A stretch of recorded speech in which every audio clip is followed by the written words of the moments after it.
আসসালামু আলাইকুম রহমতুল্লাহ বারাকাত।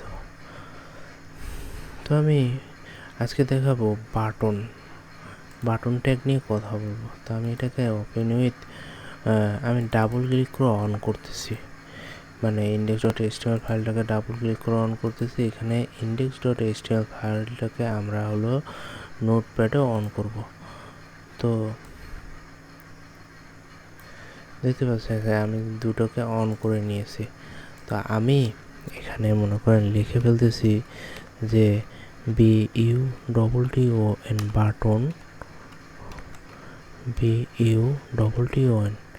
বাটন। তো আমি এখানে বাটন ট্যাগ শুরু করেছি এবং বাটন ট্যাগ শেষ করেছি। এখানে যদি লিখি CLICK ক্লিক, তো দেখতে পাচ্ছেন যে আমার বাটন ট্যাগটা কিন্তু মানে এখানে দেখাচ্ছে। তো আমি যদি এখানে WIDTH with is equal to 20 pixel, 200 pixel. তো দেখুন যে বাটনটাকে এখানে যে বাটন ট্যাগ লিখে ফেলেছি। এখন এটা কিন্তু মনে করেন যে বাটন ট্যাগটা কিন্তু মনে করেন যে মানে এই দেখুন ক্লিকেবল। এখন আমি যদি এখানে বাটন ট্যাগের উপর অবশ্যই টাইপ লিখতে হবে, TYP type is equal to BUTTON button. হ্যাঁ, এখানে টাইপ বাটন দেওয়া হয়েছে। আবার আমি যদি এখানে লিখি যে INPUT input type, TYP input type is equal to BUTTON button, এবং এখানে যদি ভ্যালু হিসেবে VALU a value is equal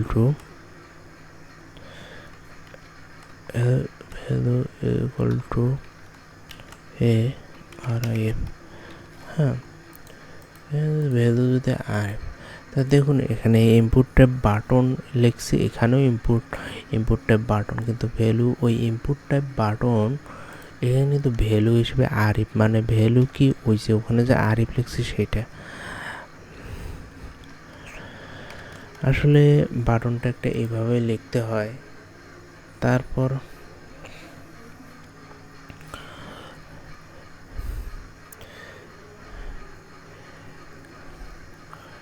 এখন আরেকটা ট্যাগ সম্পর্কে জানি, সেটা হলো টেক্সট এরিয়া। তো আমি এখানে কিছু টেক্সট AREA টেক্সট এরিয়া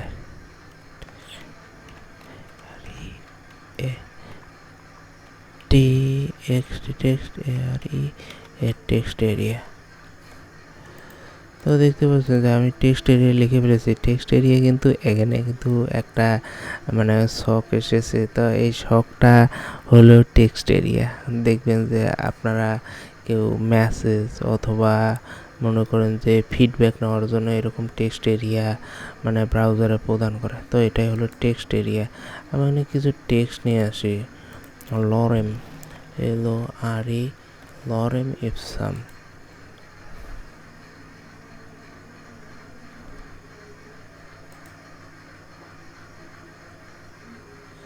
তো লরেম ইপসামকে আমি এখানে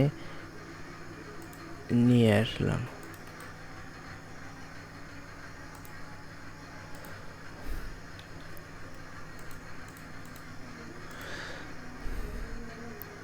তো দেখতে পাচ্ছেন লরেম ইপসামকে নিয়ে এসেছি এবং এটা বড় এবং ছোট করা যাচ্ছে।